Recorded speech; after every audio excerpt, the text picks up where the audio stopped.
radio network powering more than 100 stations. Heard in 81 provinces, 145 cities, and 1,490 municipalities. Giving voice to more than 300 Radyo Natin announcers every single day. The country's friendly station, Radyo Natin. And the KBP Golden Dove Award for the best FM radio station provincial goes to Radyo Natin Network, Manila Broadcasting Company. Sa ngalan po ng Manila Broadcasting Company, ang aming Chairman, Mr. Fred J. Lizalde, ang aming Presidente, Mr. Junic Dao, taus-pusong pasasalamat ang aming ipinapaabot sa KBP. Salamat po sa papuri, salamat sa karangalan, at salamat sa inspirasyon. Yung award po na ito, inaalay po namin una sa lahat sa ating Panginoon. Pangalawa sa lahat po ng mga announcers, mga DJs po natin, mga technician, mga radio partners at mga station managers, lalong-lalo na po sa mahigit 12 million listeners po ng ating estasyon sa Luzon, Visayas at Mindanao at nasa labas din po ng ating bansa. Maraming salamat po. DXTC 95.9 Radyo Natin FM of Manila Broadcasting Company, MBC Media Group, Cotabato City is a proud member of the KBP, Kapisanan ng mga Broadcaster ng Pilipinas, in partnership with Cotabato Institute of Technology, Foundation Incorporated, KITFI. Itama po ang inyong mga orasan ng oras sa buong Pilipinas, alas 4 ng hapon. Arangkada na ang mga nakapilang mga balitang nakalap mula sa loob at labas ng ating bansa. Arangkada Balita, mga balitang aarangkada sa tuwing hapon. Arangkada Balita, mapapakinggan mula alas 4 hanggang alas 5 ng hapon. Arangkada Balita, kasama ang inyong tagapaghatid balita. Arangkada Balita, dito lang sa DXTC 95.9 Radyo Natin FM, Cotabato City. Arangkada Balita, di magkada. Arangkada Balita.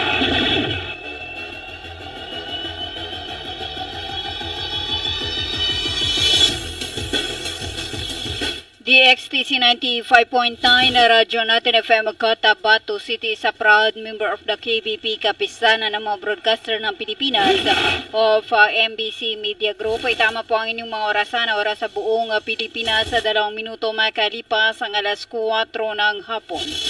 Bismillah, Assalamualaikum. Ang kapayapaan ay sumasa inyo magandang hapon na Bangsamoro. Welcome aboard sa Arangkada Balita. Ngayon ay araw ng Merkules, ika-25 sa buwan na Desembre 2024 at ika-24 sa buwan na Jumadal al-Akhir 1446 sa Islamic Isra Calendar. Sa ngalan po ng aming butihing station manager, sa aming admin officer KBP License, broadcaster Sir PB Chawarila, kami po ang inyong makakasama, Radyo Natin Caroline Abbas. At Radyo Natin, Farhana Arab. Samahan niyo po kami sa programa Arangkada Balita, ang panghapong version ng news and current affairs ng DXTC 95.9 na Radyo Natin FM, MBC Media Group, Cotabato City. Abangan niyo po kami tuwing Lunes, magpahanggang Sabado, alas 4, magpahanggang alas 5 yan ng hapon. 3 minuto makalipas ang alas 4 ng hapon.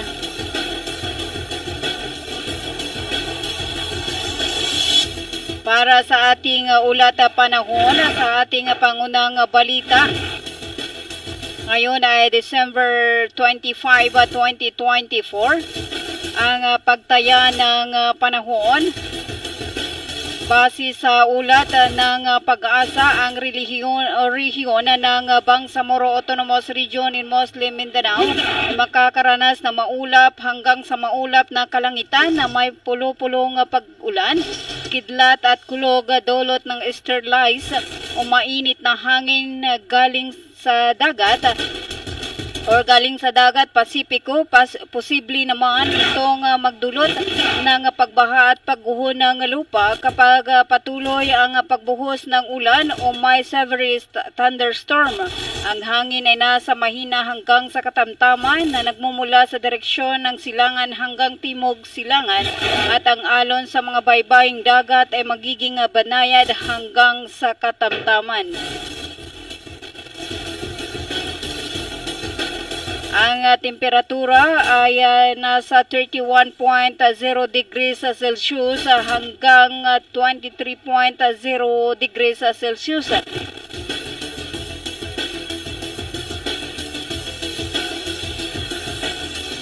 Limang minuto makalipas ang alas 4 ng hapon at yan po ang ating ulat panahon.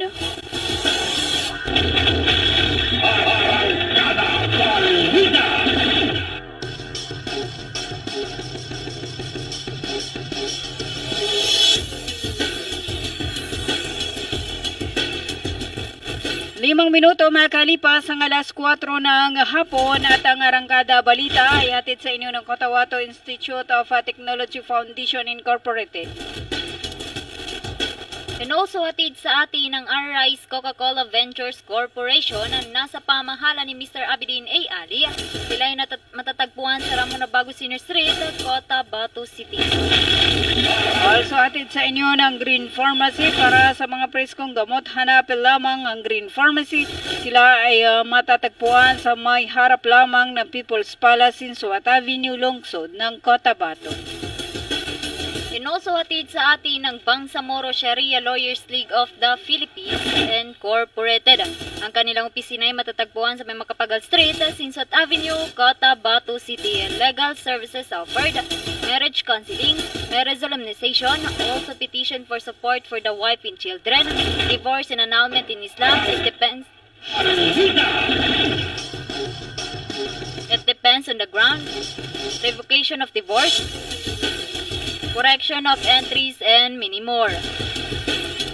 At also hatid sa inyo ng Bagua Lying-in Clinic, services offered, prenatal postnatal check-up, family planning, safe, normal, spontaneous delivery, newborn screening, and many more. Bisitahin lamang ang Bagua Lying-in Clinic na matatagpuan sa may Quimpo, Bagua 2, Cotabato City sa pamamahala ni Madam Faye Camano Mandi.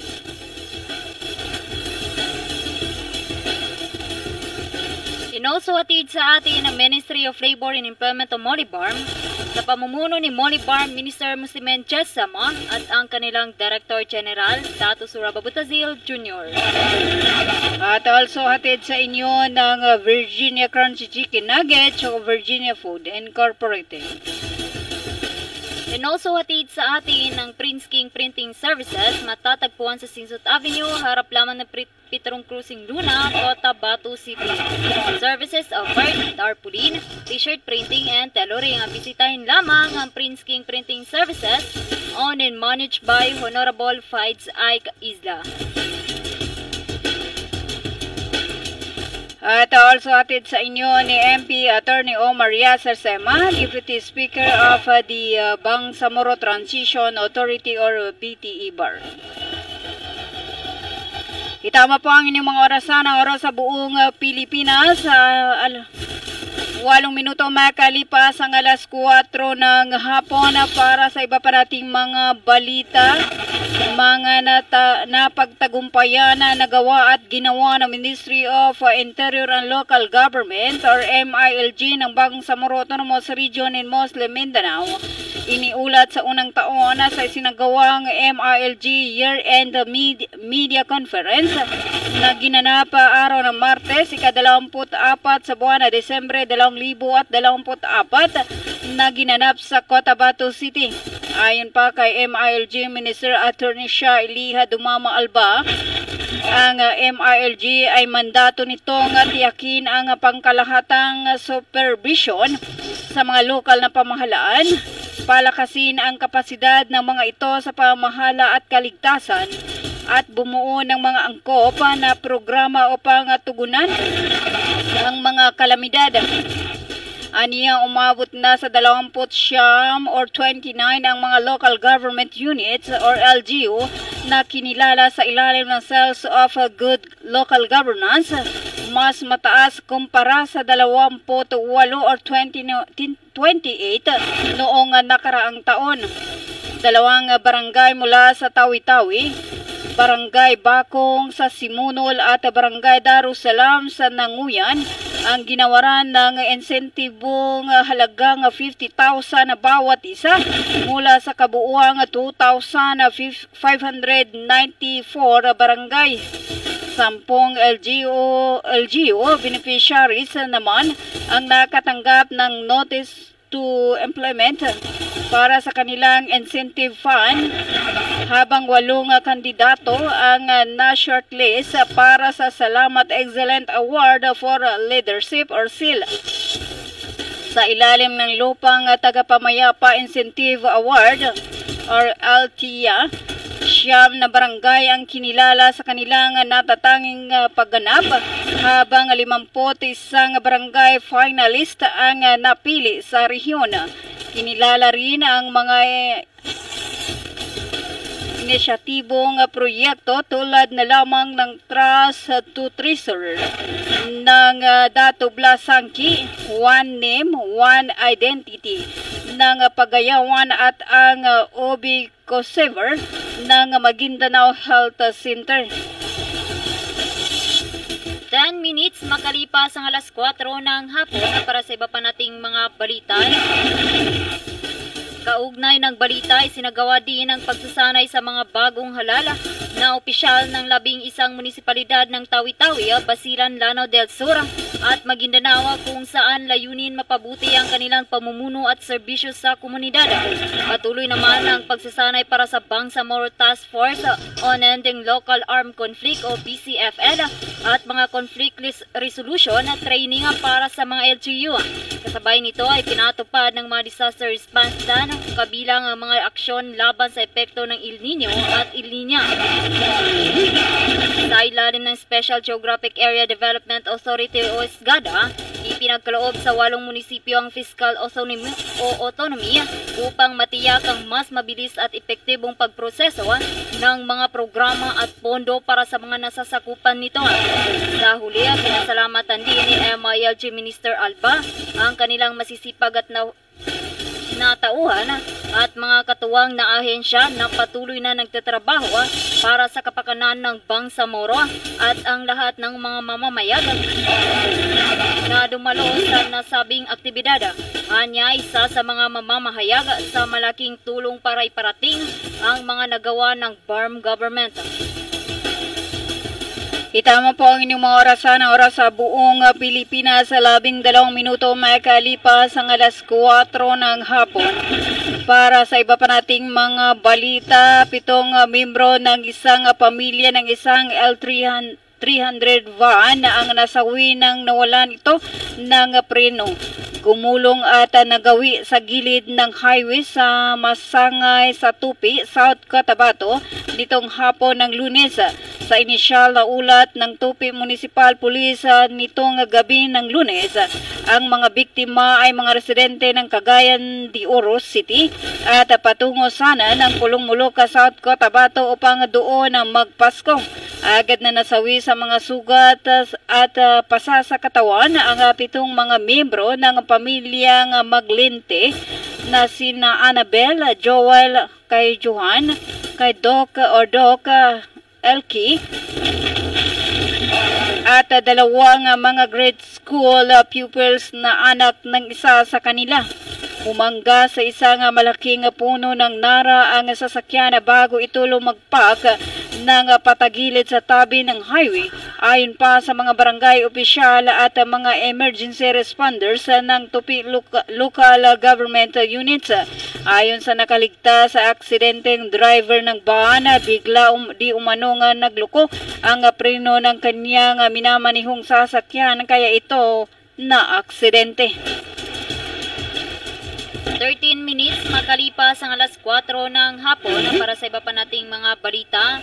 Abot sa 212 mga pamilya sa Barangay Libungan, Toreta at Mantil, Pahamudin, OSGA Barma ang nakabinipisyo sa isinagawang medical mission ng Project Tabang ng Office of the Chief Minister Ahud Al-Haj Murad Ibrahim, katuwang Ministry of Health o MOH kamakailan.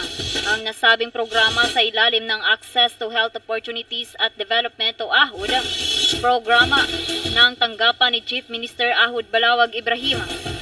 Ang Health Ancillary Service Unit ay nagpapatupad ng pamamahagi ng libreng gamot at iba pang mga pangunahing healthcare kit sa mga benepisyaryo na kinabibilangan ng libreng konsultasyon, pamamahagi ng wheelchair at iba pang serbisyo sa kalusugan para sa mga residente ng Libungan Toreta at Mantil sa Special Geographic Area Barma. Layunin ng programa na ilapit at dalhin ng gobyerno ng Bangsamoro sa mga tao sa loob at labas ng rehiyon, kabilang na dito ang pamamahagi ng libreng gamot at iba pang tulong medikal para sa mga institusyon ng kalusugan, pati na rin sa mga mamamayang Bangsamoro. 15 minuto makalipas ang alas 4 ng hapon na kami po ay magbabalik after this paid short commercial.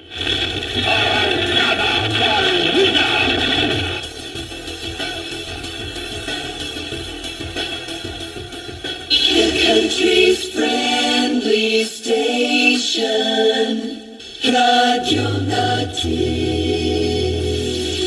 Senator Amy Marcos po, maraming salamat sa pagmamahal at paninindigan. 771 bills at 88 batas. Patunay na kapag nagkakaisa ay may solusyon. Marami na tayong nagawa, marami pang magagawa. Hindi sayang ang tiwala. Kay Senator Amy Marcos. Senator Amy Marcos po, maraming salamat sa pagmamahal at paninindigan. 771 bills at 88 batas. Patunay na kapag nagkakaisa ay may solusyon. Marami na tayong nagawa, marami pang magagawa. Hindi sayang ang tiwala. Kay Senator Amy Marcos. Emerging technology through innovative marketing. Almia Digital Marketing Services. Your one-stop store of IT products and printing consumables and after-sales service. Available are printer, laptops, PC desktop, computer parts, and accessories. Vending machine, laminator, binding machine, tuner powder, tuner cartridge, drum kit, refill ink, eco solvent ink, pigment ink, sublimation ink, laminating film, photo paper, office and school supplies. Almia Digital Marketing Services, Cotabato City Branch, located along National Highway, Rosary Heights 1, Sinsuat Avenue, in front of Colan School, Cotabato City. Almia Digital Marketing Services, Sarip Agwak Branch, National Highway, Poblacion Sarip Agwak, Maguindanao del Sur. For your inquiries, you may text or call at cell phone number 0935-921-2261 or visit its Facebook page, Almia Computer Works. What are you waiting for? Grab yours!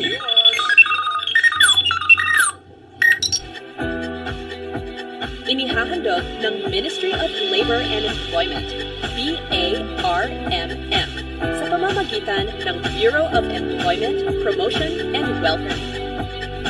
Mole Job Portal Project na binuo para sa mga aplikanteng naghahanap ng trabaho at mga pribadong establishmento, kumpanya at recruitment agencies na nangangailangan ng mga trabahante. Libre. Madali.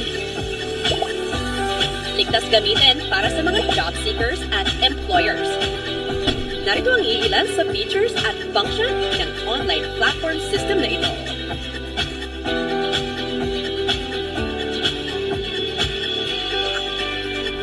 O di kaya'y bisitahin lamang ang website na ito.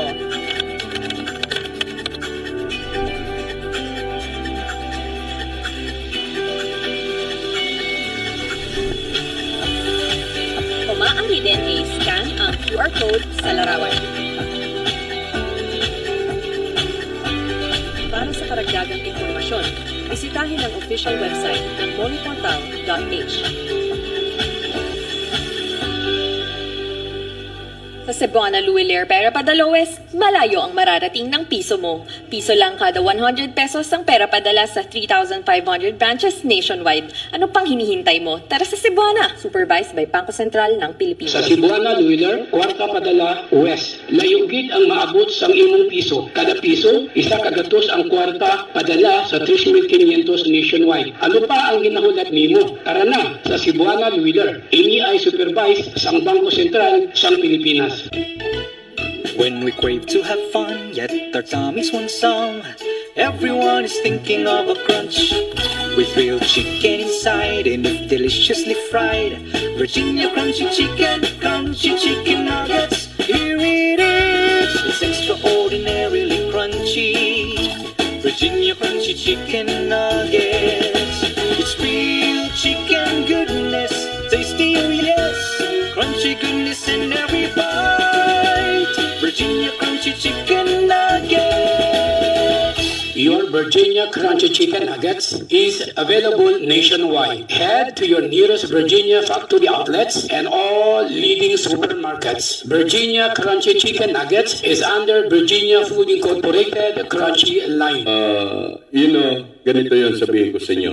Makinig kayo. Binabati ko po kayo at inanyayahan na makinig dito lang sa himpilang DXTC 95.9 Radyo Natin FM, Cotabato City. Maraming salamat po.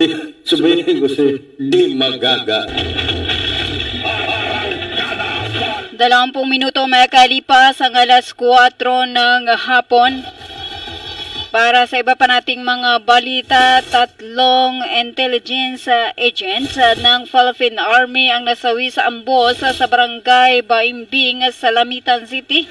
Basila nitong hapon ng Lunes sa December 23, 2024. Sa mga inisyal ng ulat ng Lamitan City Police Station at ng Basilan Provincial Police Office nitong gabi ng Martes, sakay ng isang van ang mga biktima na mga kasapi ng isang army unit sa Basilan nang sila ay pagbabarilin ng assault rifle ng mga armadong nakaabang sa kanila sa barangay Baimbing. Kinumpirma ni Army Brigade General Alvin Luzon, commander ng 101st Infantry Brigade at ng Provincial Police Director ng Basilan si Colonel Sirajid. Umabong na 3 Army Intelligence personnel ang nasawi sa nasabing pananambang. Agad na nasawi ang mga biktima sa mga tama ng bala. Ayon pa sa ulat ng mga opisyal ng pulisya sa probinsya sa tanggapan ni Brigade General Romeo Juana Macapas, Director ng Police Regional Office sa Bangsamoro Autonomous Region. May intelligence mission na di umano ang 3 napaslang na sundalo sa isang lugar sa Basilan nang sila ay maambos. 22 minutes makalipas ang alas 4 ng hapon. Para sa iba pa nating mga balita, 2 BIFF members sumuko sa PNP sa Sultan Kudarat, Maguindanao del Norte. Ang 2 mga sumuko ay kasapi ng Bangsamoro Islamic Freedom Fighters o BIFF Karilan Faction. Sinabi ni Maguindanao del Norte Provincial Police Director Colonel Joel Estares na resulta ito ng pagtutulungan ng mga law enforcement agencies at mga komunidad. Sila ay voluntaryong sumuko sa Joint Counter-Terrorism Operation ng Maguindanao del Norte Police Provincial Office sa Barangay Simoy, Sultan Kudarat. Bit-bit ng mga sumuko ang kanilang mga baril tulad ng 30 by 33mm rifle carbine na may long magazine at 2 rounds ng ammunition at isang rocket-propelled grenade o RPG launcher na may RPG ground. Sinasailalim sa custodial debriefing ang 2 habang ang mga baril ay nasa tanggapan ng Regional Forensic Unit at para sa ballistics at firearm examination.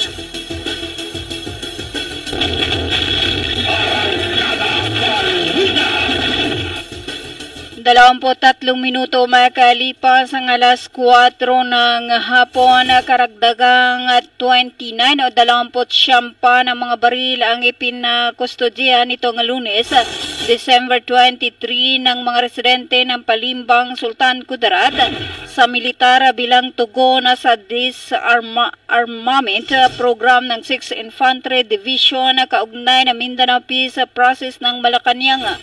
Iniulat nitong Martes ni Major General Antonio Nafarrete, Commander ng 6th Infantry Division, na kusang loob na isinuko ng mga may-ari ang nasabing mga baril sa pakiusap ng mga opisyal ng 6th o 3rd Infantry Brigade at 37 Infantry Battalion at ni Palimbang Mayor Jumayna Kapina.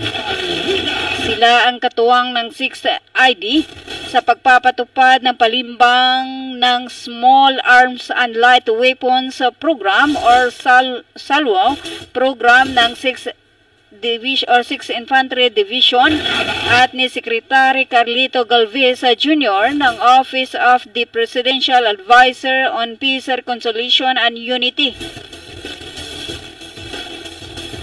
Una nang nakulikta nitong nakalipas sa 3 buwan ang mahigit 100 na mga combat weapons ang mga army battalions na sakop na 6th o 3rd Infantry Brigade na nakadestino sa mga bayan sa Maguindanao del Norte at Sultan Kudarat, voluntaryong isinuko ng mga may-ari.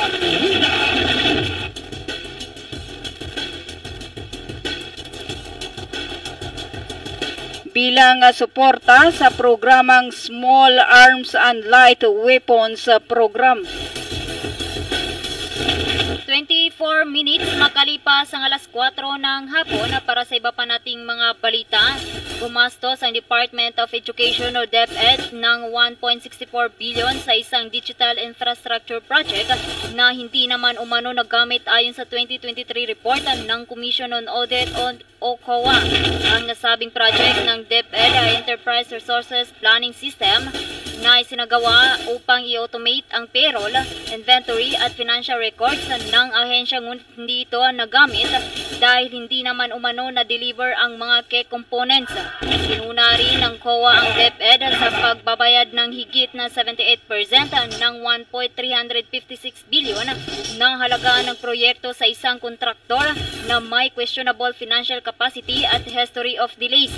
Dagdag pa rito, nakita rin umano ang mga state auditor ang mga irregularities sa procurement kabilang ang paggawad ng 697 million na kontrata para sa phase 2 sa isang joint vendor o venture kung saan ang net worth ng isang party ay mas mababa sa project cost. Nabigurin ng DepEd na singilin ang mga liquidated damages for delays at binayaran ng mga hindi na-deliver na milestone na may mga certificates of completion. Hiniling ngayon ng mga auditor sa DepEd na imbestigahan ang mga opisyal na responsable para sa mga nasabing proyekto.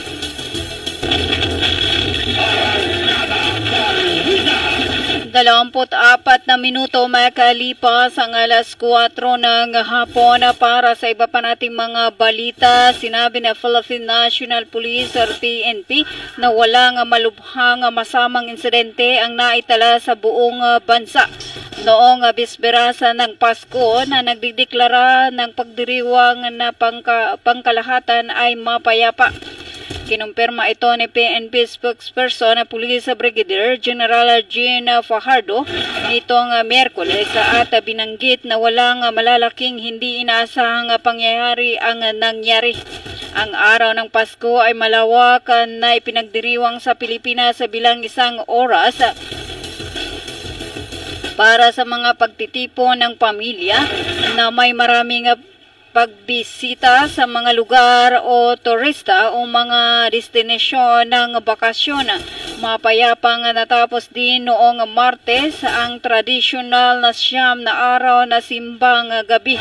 Tututukan ngayon ng PNP ang pag-secure ng mga hub ng transportasyon, small at palengke bilang kinokompleto ng mga tao ang huling minutong pamimili at paglalakbay sa panahon ng Kapaskuhan. 29 minutes makalipas ang alas 4 ng hapon para sa iba pa nating mga balita. Nagpapatuloy at buo ang suporta ni North Cotabato Governor Lala Talino Mendoza sa Bangsamoro Autonomous Region ni Musi Mindanao o BARMM sa pamumuno ni BARM Chief Minister Ahod Balawag Ibrahim. Ipinakita ni Governor Lala Talino Mendoza ang kanyang sinserong pakikisa sa BARM sa mga hakbangin sa pagsusulong ng kapayapaan at pag-unlad sa nasabing rehiyon. Kasama sina Board Member City Ilchuri Antaw Balisia, MP Muhammad Kelly Antaw, PGO OMA Head Idris Gandalibo at Elia Talino Taray. Bumisita si Governor Mendoza noong araw ng Huwebes kay BARM Chief Minister Ahod Alhaj Murad Ibrahim upang talakayin ang mga usapin para sa ikakabuti pa ng rehiyong Bangsamoro. Kabilang din ang mga binisita ni Gobernadora ang mga tanggapan ni BARM Minister of Labor and Employment Datu Muslimin Sema at former Congressional Representative by Sandra Sema, gayon din ang opisina ni BARM Ministry of Basic, Higher and Technical Education, Muhajir Iqbal at iba pang mga opisyala.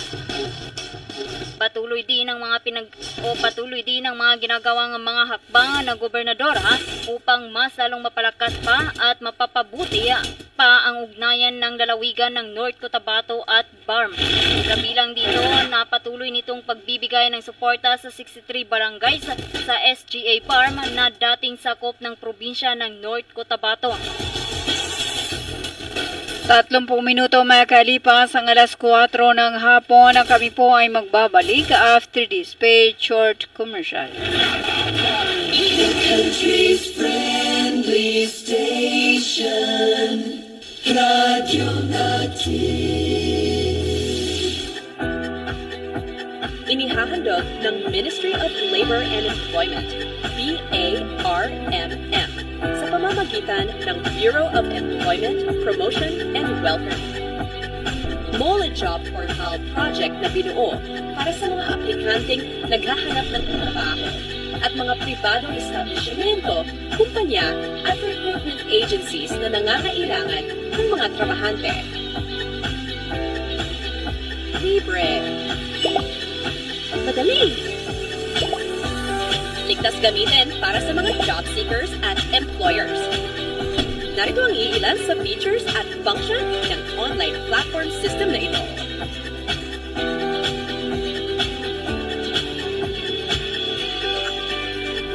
O di kaya'y bisitahin lamang ang website na ito.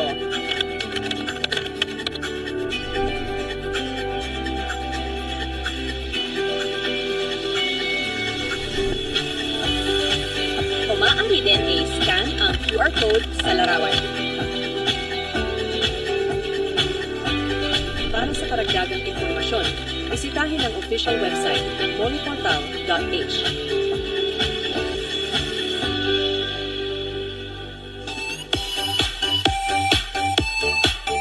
Hello mga mamis.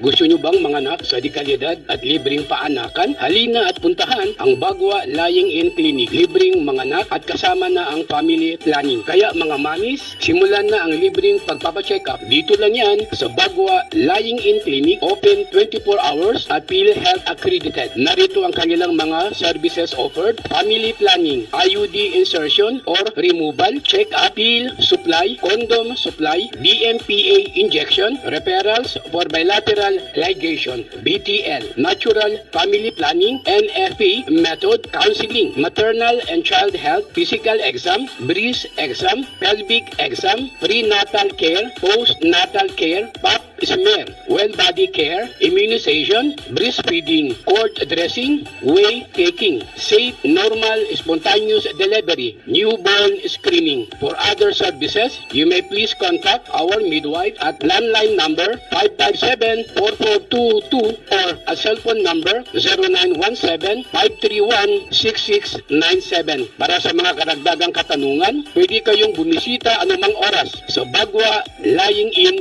Clinic at hanapin lamang ang kanilang clinic manager. Ang Bagwa Lying-in Clinic ay matatagpuan sa Kimpo, Bagwa 2, Cotabato City. Owned and managed by Madam Fe Camano Mandi. Tandaan mga mamis, Bagwa Lying-in Clinic.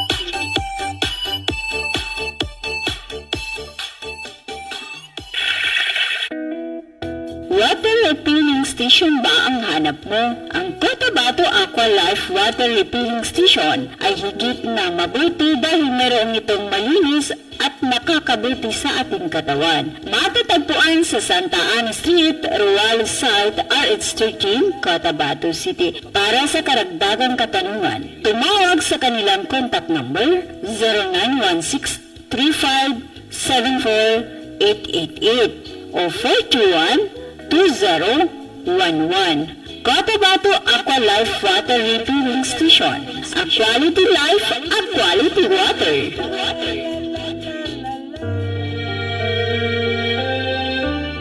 Kayo ba ay naghanap ng mura at good quality na printing shop? Narito na ang Printing Shop. Ang kanilang services offered, rush startling, rush printing, at marami pang iba. Para sa inyong mga katanungan, tumawag lamang sa contact number na 0975-6509-125 o bisitahin ang Printing Print Services na matatagpuan sa may harap lamang ng Petron Cruz Luna, RH13, Sinsot Avenue, Cotabato City. Ang Printing Print Services ay owned and managed by Mr. Faiz Zahid Isla, son of Pustaj Jamaluddin Isla, President of Mahad Al-Usman Al-Arabi Al-Islami. Siya sa Cebuana Lueller, pera padala West, mawatan imauna no piso nengka. Piso bu ibayad nin uman imagatos a kulta, ipapait nengka sa kulta 3,000 indo 5 gatos, ipapait nengka nationwide. Nin pan ipangangatan nengka siya kanudan sa Cebuana Lueller, supervised by Bangko Sentral ng Pilipinas. Sa Cebuana Lueller, kwarta padala West, layo ang maabot sa imong piso. Piso kada usa ka gatos, ang kwarta padala sa 3,500 sa tibuok nasod. Unsa pa ang imong ginaulat para na sa Cebuana Lueller, supervised by Bangko Sentral ng Pilipinas. Kung ang hanap nyo ay masarap at presyong pang-estudyante at pangmasa, narito ang Kazan's Food Hub. Ang Kazan's Food Hub ay kilala sa kanilang kakaiba, masarap at spicy na lutong kagikit o mas kilala sa tawag na pastil. Kilala rin ito sa milk tea drink na banti mula sa iba't ibang flavor tulad ng matcha, cookies and cream, caramel, choco, vanilla at iba pa. Meron din silang pinipilahan ng mga customer ng rib, rice, jam, siomai, malinamnam at crispy fried chicken at iba pa. Ang Kazan's Food Hub ay matatagpuan sa Capitol Centro at malapit sa Isulan National High School at Sultan Kudarat State University, Isulan Campus. Isulan, Sultan Kudarat. Para sa mga order at iba pang katanungan, tumawag lamang sa kanilang contact number 0965255986 at 0912-6850-978. Tara na sa Kazan's Food Hub. Ganito yon sabihin ko sa inyo. Makinig kayo. Binabati ko po kayo at inanyayahan na makinig dito lang sa himpilang DXTC 95.9 Radyo Natin FM, Cotabato City. Maraming salamat po. Sabihin ko sa di magaga. Itama po ang inyong mga orasan ng oras sa buong Pilipinas sa 37 minuto may kalipas ang alas 4 ng hapon at ang arangkada balita ay atid sa inyo ng Cotabato Institute of Technology Foundation Incorporated. Also hatid sa atin ng Arise Coca-Cola Ventures Corporation na nasa pamahala ni Mr. Abidin A. Ali. Sila ay matatagpuan sa Ramon Obago Senior Street.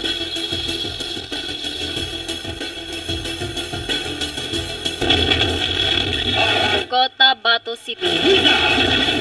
At also hatid sa inyo ng Green Pharmacy para sa mga preskong gamot. Hanapin lamang ang Green Pharmacy. Sila ay matatagpuan sa harap lamang ng People's Palace, Sinswat Avenue, Lungsod ng Cotabato.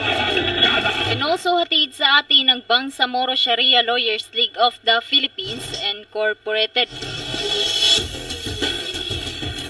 Kanilang opisina ay matatagpuan sa may Makapagal Street, Sinsot Avenue, Cotabato City.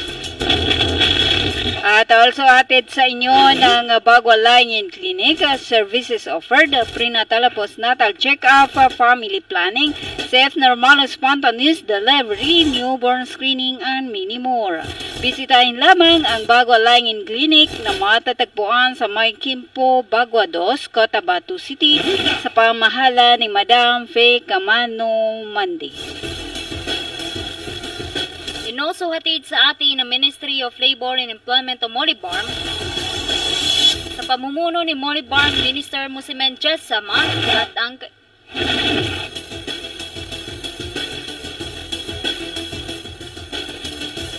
ang kanilang Director General Dato Surababutazil Jr.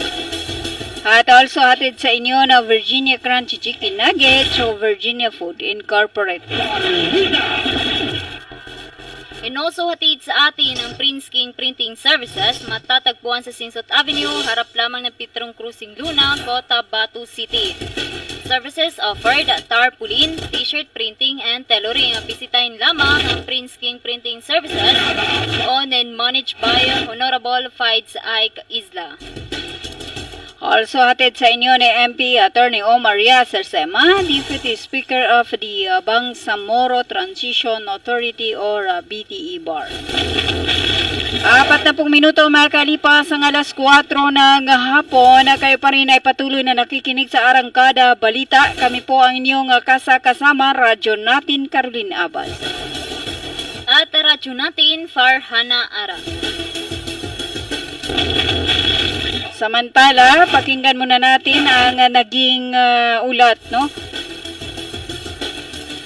Sa mga napagtagumpayan o nagawa at ginawa ng MILG Bar or MILG.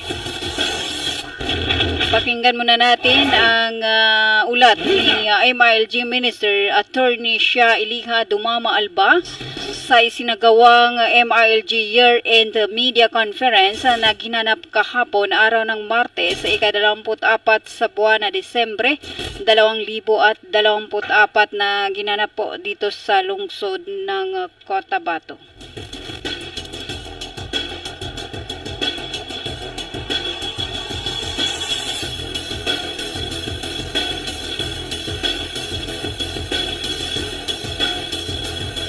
Local Government Functionality Appraisal for Barangays or LOCFAB, tatlong activities ang ating ginawa sa taon na ito.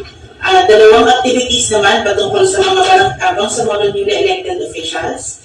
Meron po tayong mga naka-line up na activities na Bangsamoro newly elected officials na trainings next year dahil meron pong election next year. So new set of local government officials ay kailangan pong kumaan sa ganitong klaseng training. Sa barangay newly elected officials naman, meron pong 11 municipalities sa province of Tawi-Tawi na nagkaroon ng 100% na completed na training. Sa MILG Basilan, ang 11 municipalities din po ng province of Basilan ay nagkaroon na din. Sa MILG Lanao del Sur, 101 barangay officials ng Marawi City ay nagkaroon ng training on barangay newly elected officials. At 29 municipalities naman sa Maguindanao, yung hindi pa po nahiwalay na Maguindanao, ay nagkaroon din po ng gano'n. So sa Revenue Enhancement Assistance for the LGUs or REAL, meron pong dalawang trainings na ginanap para mag-update ng Local Revenue Code ang mga selected local government units at training workshops on tax mapping and practical use of QCs were conducted.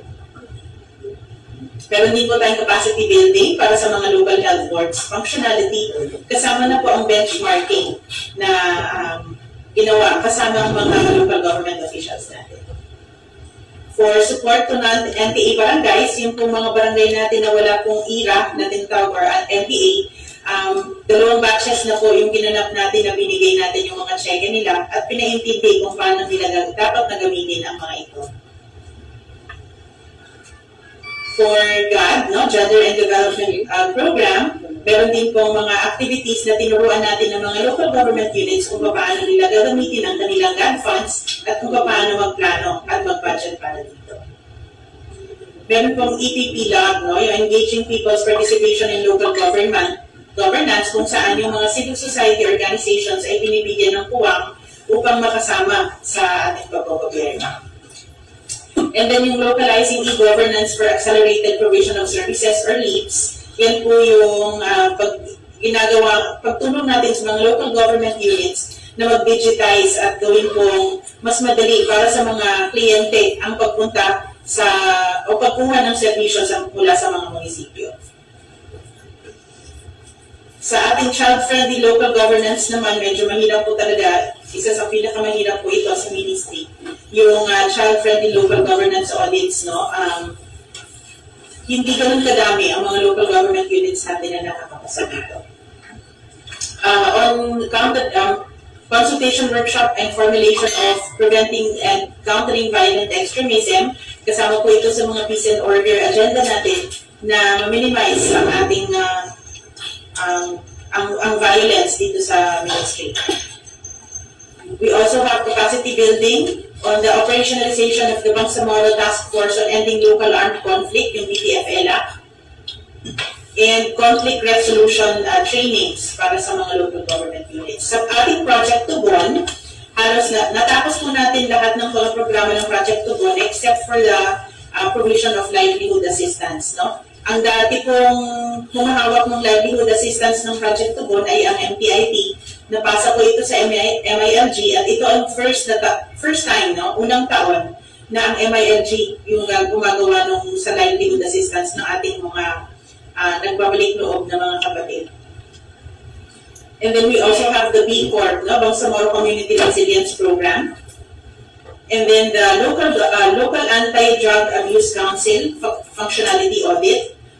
And the local Peace and Order Council performance audit. We also have the PLEB, no? The People's Law Enforcement Board Program. Yung PLEB po, napakalaking tulong nitong huling nangyari sa Pagalungan, no? Dahil nagkaroon ng nakita kung paano mag-operationalize yung PLEB. Then the Gawad Kalasag, sa Lanao del Sur, marami po tayong kitang mga potential na mga Gawad Kalasag awardees. Sa Sindao, Bangsamoro naman po, every Thursdays and Fridays ay patuloy po ang pagkakaroon. At sa Bangsamoro Ready, kasama dyan ang incident monitoring, provision of quick response services, relief distribution, at yung paggawa ng mga plano para sa ating El Nino action planning, sa La Nina action planning, ang Bangsamoro Disaster Response Plan, yung ating mga Ardana at saka WASAR, no? Yung water search and rescue trainings. We also have emergency preparedness and response trainings para sa ating mga MPRRMOs sa Lanao del Sur at sa mga partner agencies natin. Nagkaroon din ng formulation ng Bangsamoro Disaster Response Plan at yung finalization po ng La Nina na action planning natin. Sa ESGADA naman po, no? Special Geographic Area Development Authority, as you may already know, nagkaroon ng 8 munisipyo sa SGA at ito po yung pinagkakaabalahan ngayon ng ESGADA. Binigyan na po natin ang ESGADA ng full fiscal autonomy. Ibig sabihin lahat po ng mga cheque ng mga munisipyo na ito, ang ESGADA po yung nagpa-process. Ang munisipyo na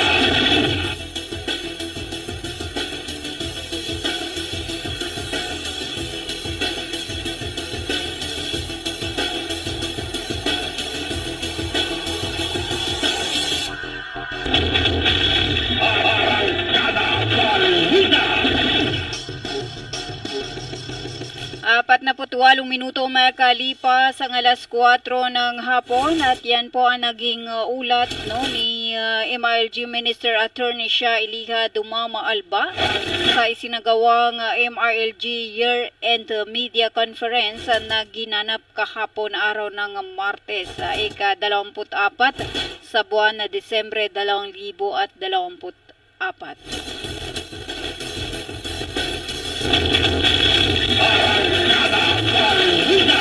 Apat na minuto makalipas ang alas 4 ng hapon. Para sa iba pa nating mga balita, umaasa si National Food Authority or NFA Administrator Larry Lacson na may babalik ang tiwala ng publiko sa ahensya.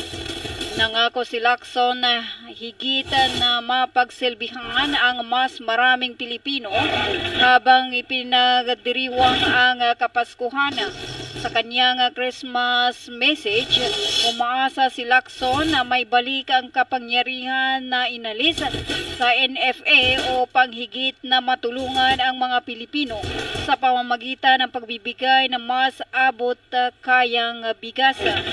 Sa ilalim ng ratification or rice ratification law, ipinaliit ng batas ang tungkulin ng NFA na tumutok lang sa pagbili ng palay sa mga lokal na magsasaka para sa rice buffer stocking sa pangangailangan sa panahon ng kalamidad. Nauna nang nanawagan si Agriculture Secretary Francisco Chio Laurel Jr. na may balik ang kapangyarihan ng NFA upang tumulong sa pag-regulate ng retail price ng bigas at higit ba makapagbinta ng marami pang mga consumer.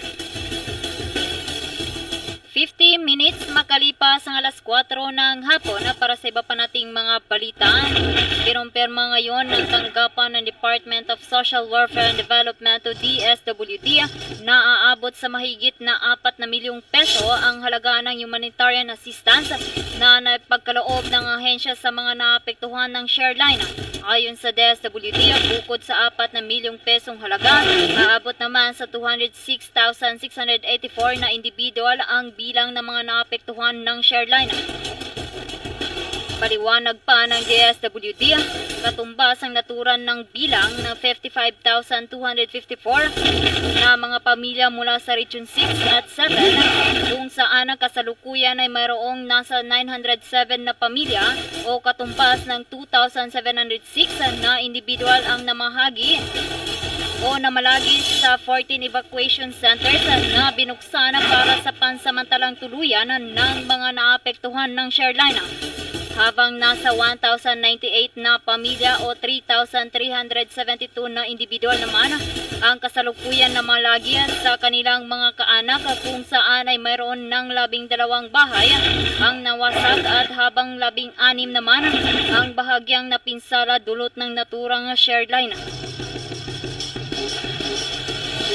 52 minuto makalipas ang alas 4 ng hapon para sa iba pa nating mga balita. Pinayuhan ni Senator Joel Villanueva ang mga empleyado na hindi nakakatanggap ng 13-month pay na maaari silang maghain ng reklamo laban sa kanilang mga employers.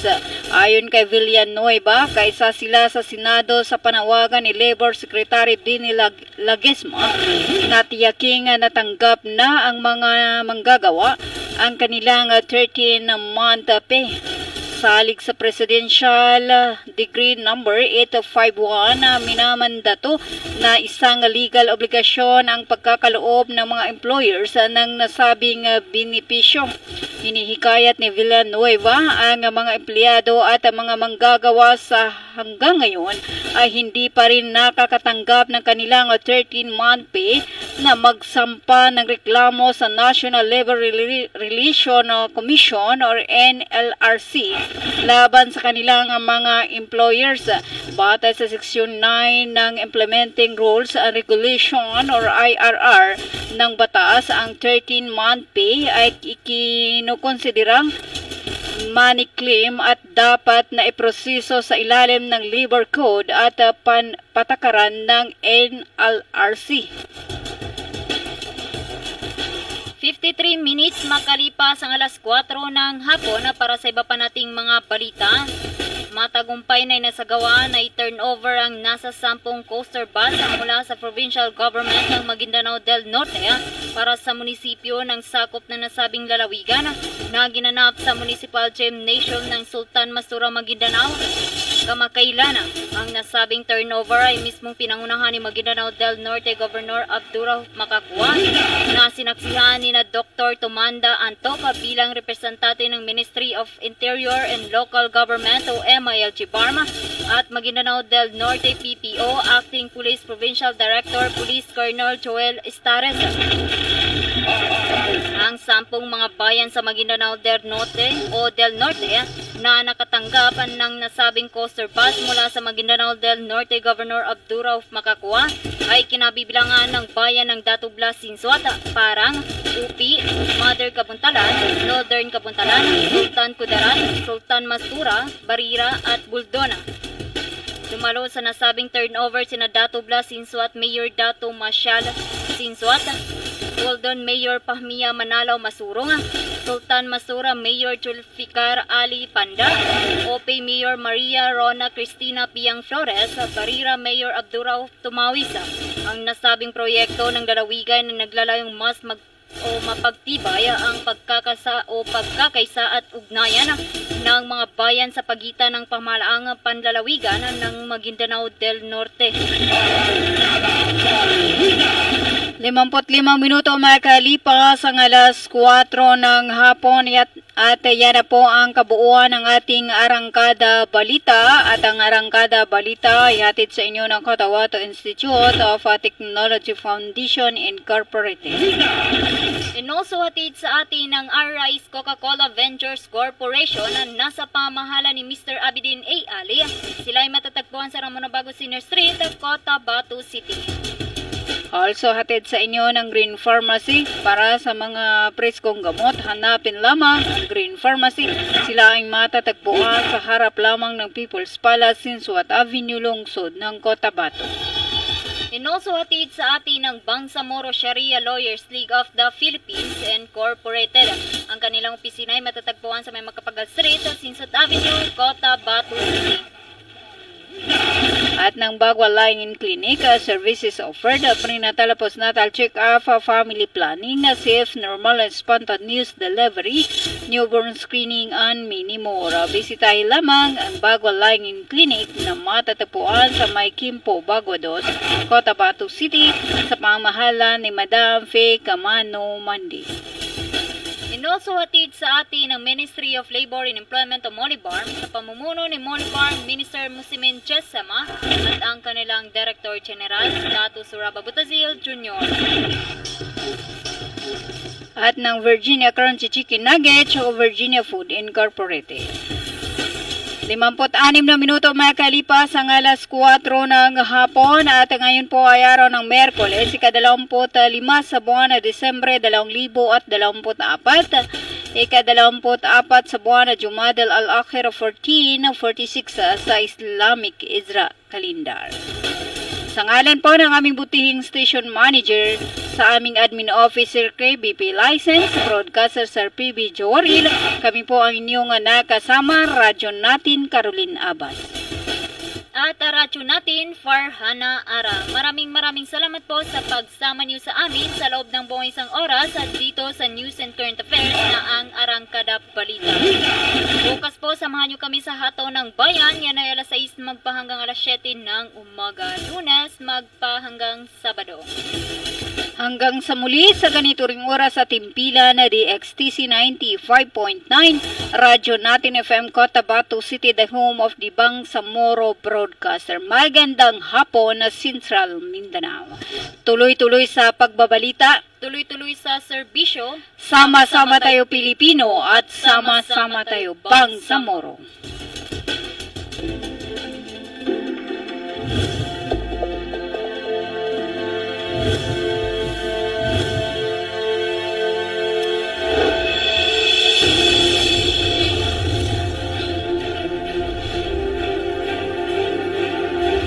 Radio Network, powering